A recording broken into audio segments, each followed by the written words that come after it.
Hello, this is Nathan, better known as Crazy Hermit DM, and this is my podcast, The Hermit Homebrew. Joining me today is Brent from Lang Mini Studios, and Chase, better known as Kilk, as we talk about Dungeons & Dragons and tabletop gaming. The other thing I wanted to talk about is party and cohesion and backstory connections. Now, like I mentioned back in 2020 with COVID, we've really had a massive influx of players. And if there's one thing on the podcast that we've talked about, learning from our failures usually teaches us the biggest lessons. Mm-hmm. Oh, yeah. Some players naturally take center stage while others sit back and wait for their turn without intentional effort. Some players just may feel sidelined doing that, though. Mm-hmm. Of, you're not engaging with me, therefore I feel shadowed out. But you're always engaging with this person. In a session 0, I feel you should discuss how to share narrative focus where it's a team effort. Consider rotating the spotlight system where each player gets a session or a part of the session to shine. This kind of helps balance engagement and ensures no one's feeling overshadowed. And if it's that person's time to shine, we've talked about Critical Role with Orion Cadabra trying to outshine Laura. Oh, You've mentioned that twice or 3 times on the podcast. Okay, fine. I'll stop bringing it up. Jeez. No. It's an amazing example of this was her time to shine, and this player just kind of overshadowed it. Yeah, felt the need to interject, and there was no need for it. Yeah, no need whatsoever. Yeah. I know, as American Toy Bar, you guys talk about not wanting to overshadow the other players, even though I still think you guys could still take it a step or two more forward without still doing that. But you guys are emotionally mature to realize it's hey, these other 2 players are a little bit more conservative, so let's play to that, maybe not weakness, but definitely that play style. Yeah, and it's definitely not a weakness at all. It is a play style. And it's all about comfort, maybe confidence, maybe knowledge. I know that there's a lot of stuff that even in real life, if I don't know what I'm doing and I get forced in a situation, I want to get out of there as soon as possible. No, I do not want to be in the situation. I want to leave. I want to go back to my comfort zone. So I have an unconventional take on that with D&D as well. Is as a game master, I sometimes, we were just talking about with Toy Bar, I want to sometimes put these characters in these situations because every good hero, if you listen to Joseph Campbell and the hero's journey, every good hero should have to overcome obstacles. It absolutely. And this is a really, really good environment to do that.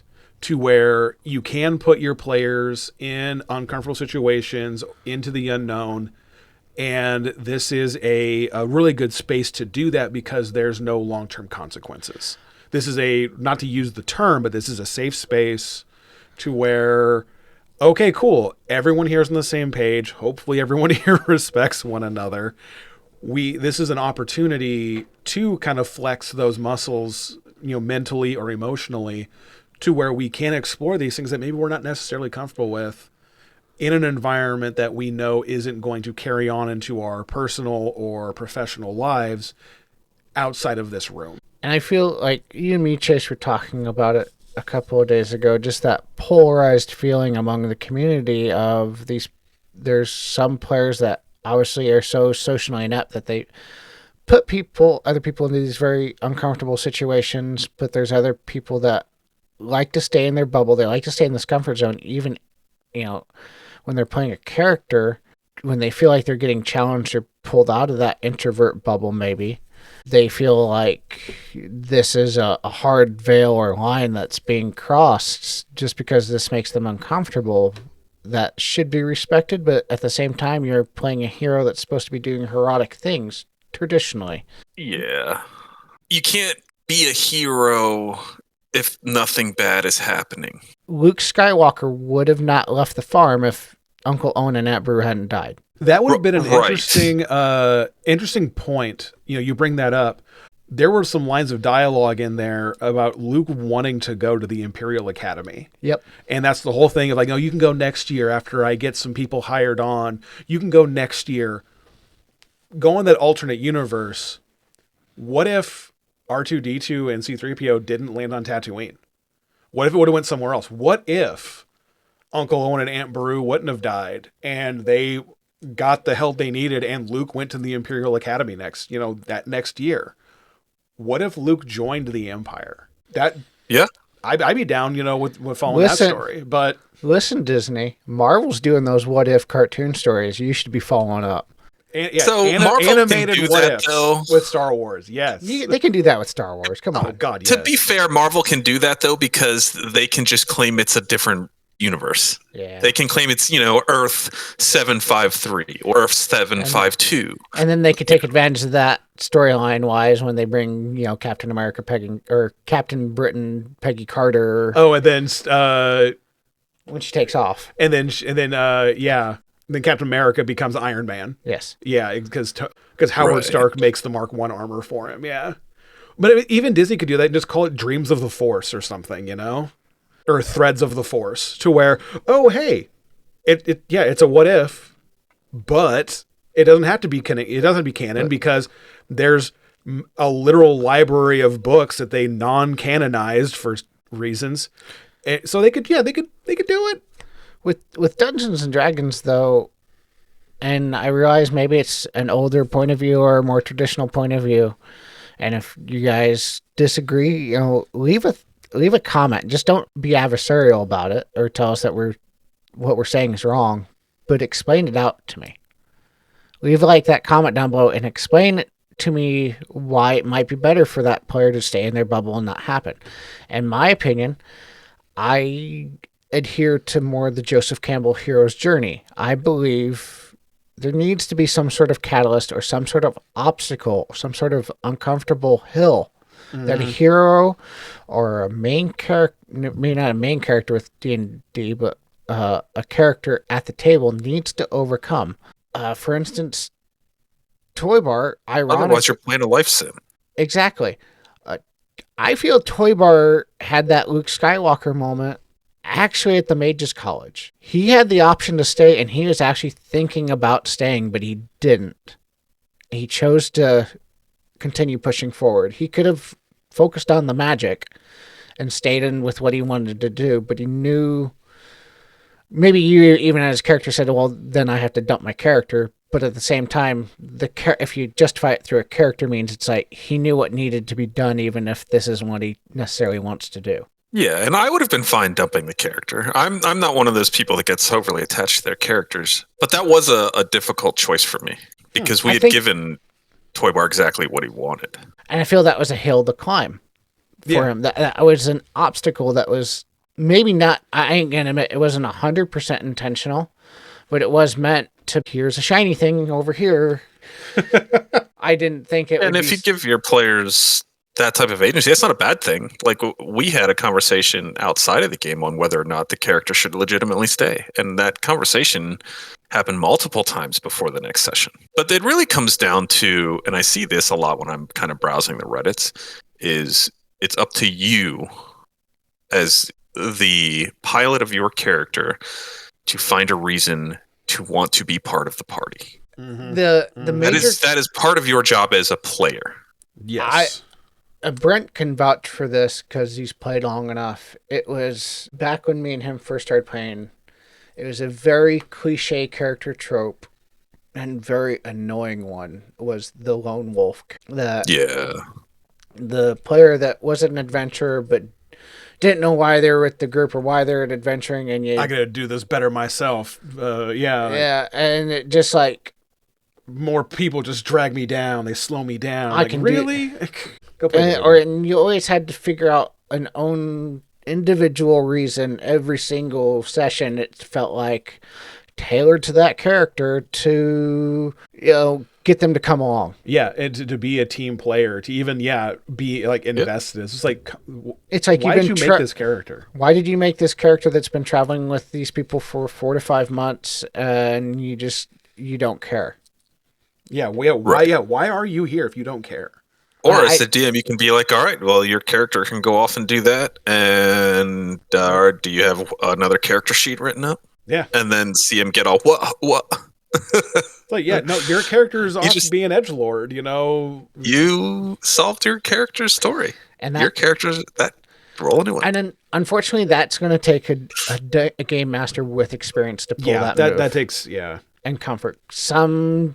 That might be an area that a newer game master might not be able to achieve yet. Yeah.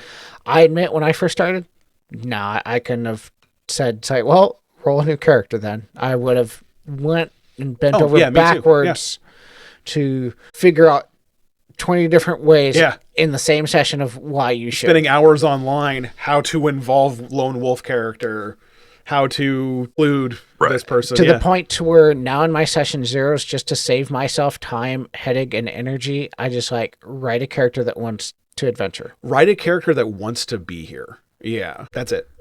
I will give you more than enough plot hooks. Some of them might be weaker than others at times, but can you imagine if Merrick was the edgelord lone wolf from 10 plus years ago?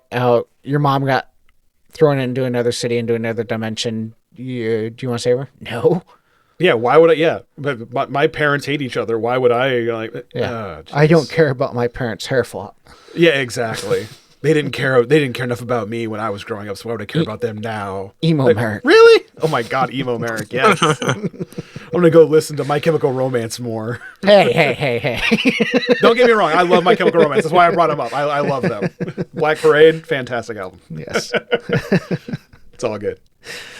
You're talking to the guy that went to emo orchestra a year ago and sang his little heart out. Oh, that's cool. You've seen all those pins. Yeah, absolutely. Yeah. But the meme was like, I'm so dark and depressing. I'm gonna go listen to Linkin Park more. With the black hair over one eye. For the people that can't see, I'm putting my hand over one of my eyes to represent a hair flop. Exactly. It's all it's all good. Yeah, but making sure characters have a reason to adventure together avoids the we met in a tavern cliche as well. Unless you guys really just want to lean into that. It's like, let's lean into all the traditional tropes. I've had also the player that liked to metagame, and he's just like, I want things a little more rules as written. Here's this custom subclass I found online. What? Wait, whoa, what? No. You can't have both ways here.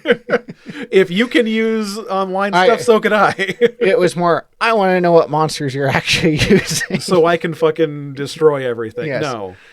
No. I want to know what their weaknesses and strengths are without having to roleplay it out. Oh, God, he's that guy from the... Custom monsters. Every monster in mine is going to be custom. Yep. Session 0 though is where I personally feel is where those forego connection, you can forego the connections and make the group feel like a team, not just some randos forced to travel together. Unless you guys want to play that. We just want to be all these players that got hired to guard this caravan. We start here. Let's go. Yeah, and that's going to when in session 0 is going to be. I'm going to tell you guys what the first quest is. I'm going to tell you this is what's going to happen at the start. And this is the queen or her emissary is going to come to you guys and say, I need you to do this. Go do this. And it's going to be an escort mission. And then things are going to go a little off the rails. And then that's when you guys are going to start to make your individual decisions on how to move forward. But how I want me as a DM and the players to make a group that has a reason to be together, that has a reason to either hand selected by this emissary to go do this, or of, hey, I know someone who can help me. I'm going to go get that person. That way you guys have that little bit of cohesion at starting off. And honestly, as a game master, I don't even mind if you're playing that character that's a little bit more introverted, such as Tove played a wizard in a previous campaign where the group kind of hung out, but she played that wizard that stayed behind and read. Oh, yeah. Mm-hmm. as long as she, as a player, was not complaining, I don't get to join in the role play. Well, that's your own fault. Yeah, yeah, and she was fine with that. Yeah, But you know these type of players. Absolutely. We've played long enough to where I don't get to role play. I'm sitting here drinking tea and reading a book in my room. Why isn't anything happening to me? Well, because you're drinking tea, reading a book in your room. Go do something. Right. Basic Lord of the Rings adventures out your front door. Yes, exactly. Yeah, so yeah, it's like go do something. Go do something worth writing about, which isn't unless you're into those cozy mysteries of sitting in your room, drinking tea, reading a book. I could have everything happen.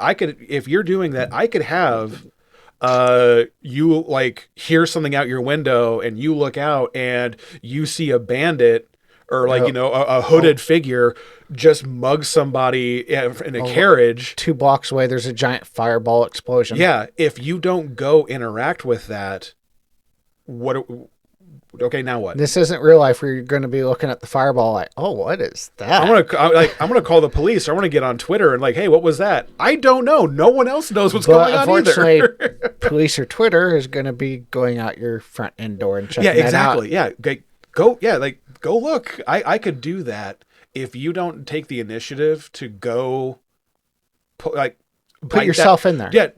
Okay, I can put a hook out there. If you don't bite it, nothing's gonna happen. We have had those players, though, where you throw out the hook and just... Multiple times.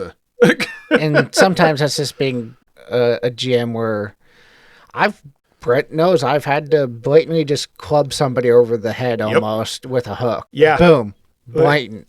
To the point of, I'm going to have these fools kidnap this guy in order to get him involved, aren't I? Nate, it's looking that way. Yeah.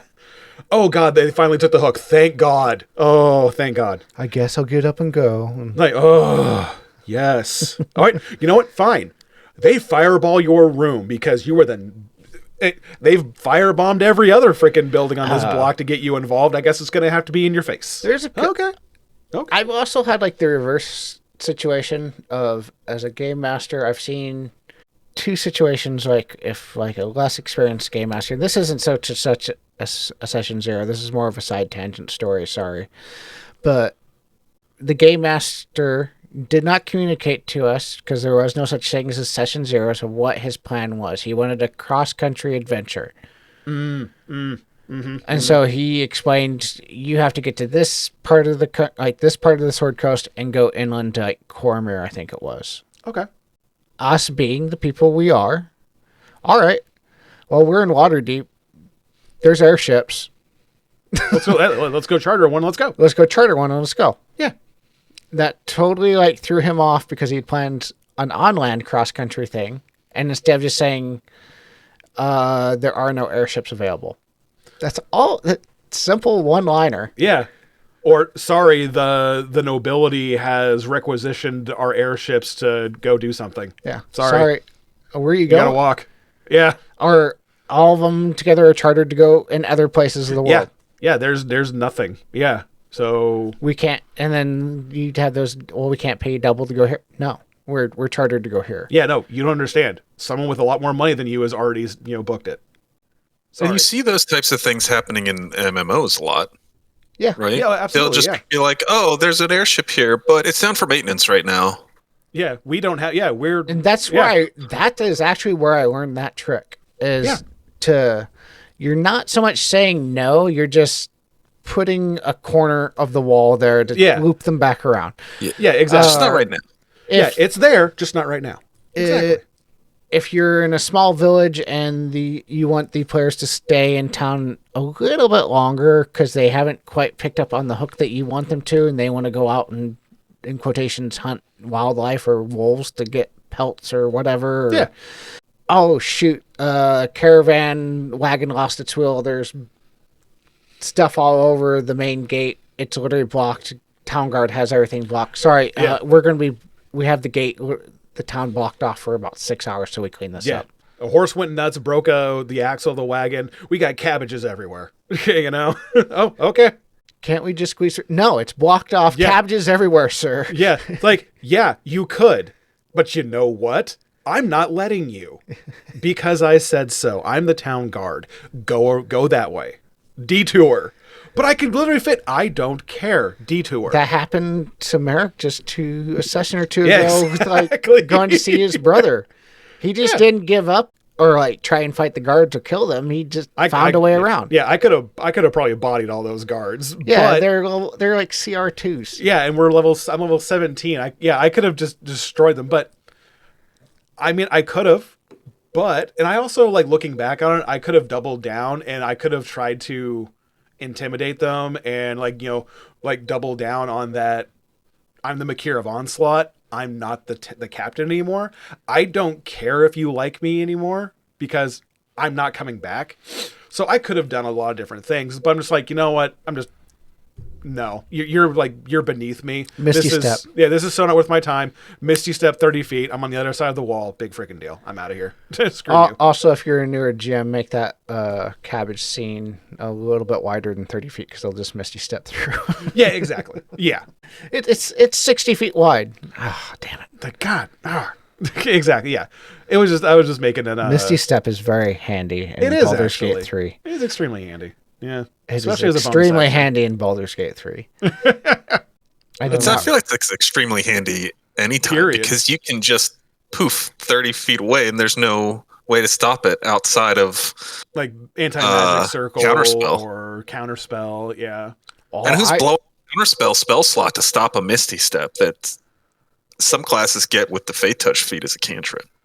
Well, my Warlock Dark Elf would Misty Step up to the rafters and just take people out below and it's like, you can't hit me up here. you can't hit me. That's why. Okay, here's a note for you, for you new GMs out there. Make sure your baddies have a ranged option. Oh, Just saying. Baldur's Gate 3 would screw you over and suddenly there's archers up on the frickin' rafters. I'm like, what? Like, where did those come from? Also, make sure that that's thematically appropriate. Yeah. Like, why are they? How'd they get up here? Were they hiding? There's always people up on the rafters with you. I'm like, yeah. Don't you guys hire some thugs to be up in the rafters with the crossbows just in case? No. Take inspiration from your video games though as well. Absolutely, yeah. There a lot of people with a lot of brain power have kind of thought out and put it there. And most of them are D&D players. And most of them are D&D players. Yeah, go ahead and honor their work by emulating it. No, like the other thing I guess kind of more the final thing I want to discuss. We've made my list already of like I wanted to talk about kind of homebrew and house rules discussions just because I will admit me and Brent did a homebrew rule series of episodes that just didn't make it to air because I realized after we had done it, 4 or 5 more rules that were part of our setting because we're just going to talk about our settings, like our table's home rules. Mm-hmm. And I'd forgotten still a third of them because we have like so many little minor ones. Yeah, and it's both the good and the bad thing about having a long-running group of friends to play it with is you forget that some things are house rules. Like, this is how we've always played. What do you... Oh, it's not part of the real game? What? They include it in, like, Baldur's Gate 3. But still, it's generally just a house rule. But rules as written, taking a potion in combat's an action. Yes. Mm-hmm. But in ours, it's a bonus action. Dragonborn's breath weapon, I made it a bonus action because I feel it should be a little bit more utility. There's just a bunch of small little things that just kind of, if you're a Dragonborn, you ain't just throwing a weapon out and that's my turn. Yeah. That way you can be that, the Xingshi person hits 2 people or hits a person twice even with your big old greatsword, knocks them down Starts with a maneuver, decapitating folks. And then just breathe down with your foot on top of them and just breath weapon them. That was a really cool thematic scene. Like I can see it in my head, like a dragonborn with a huge ass sword, just smacking people around, and then with a flourish, decapitate somebody and all things, open their mouth and just roast somebody else almost immediately. That is just such a cool action scene in my head. It's awesome that you can actually do that. Do that. Yeah. Yeah. I know you in particular, Chase, wanted we've been trying to find it because we'd found it, or you'd found the page on TikTok for the fate of the Norns. We were trying to find their like resurrection rules actually like written down, and I have not been able to find them yet.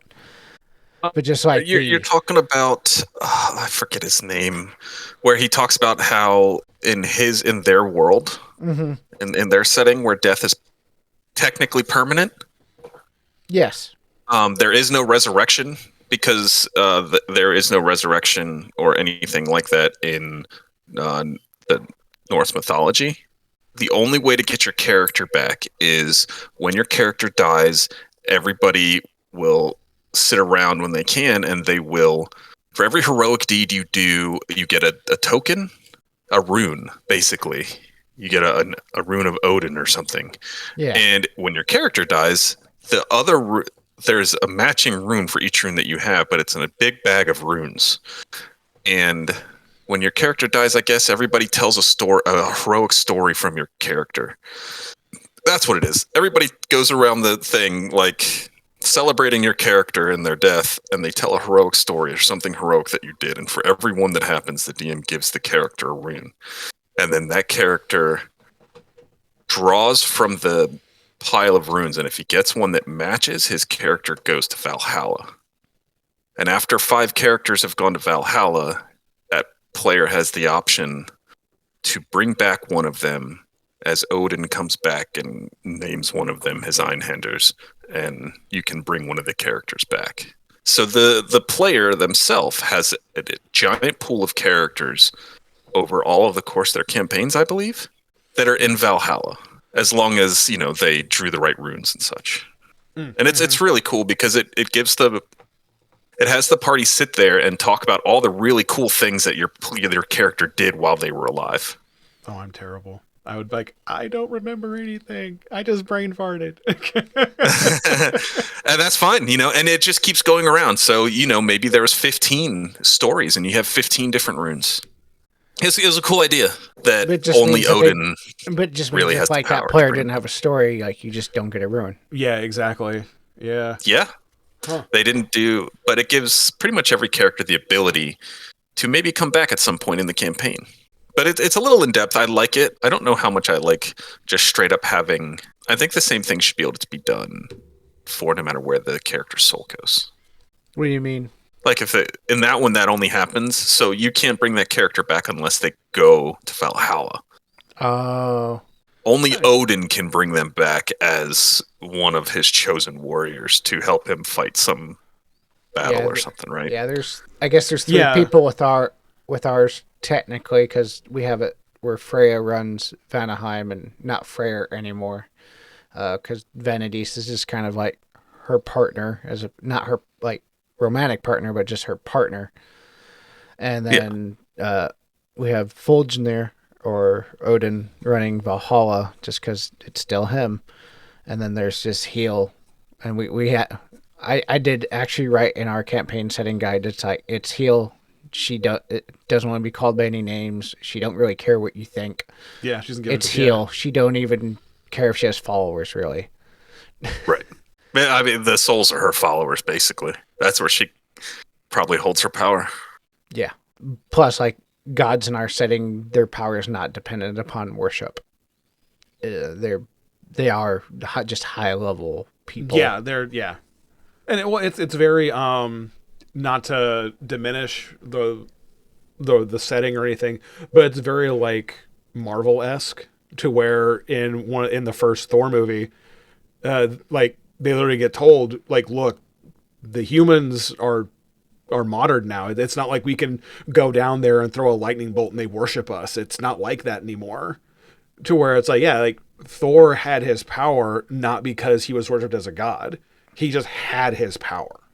And going to Midgard and seeing the primitive, lack of a better word, primitive humans of like, back in the day, like, yeah, that was a god.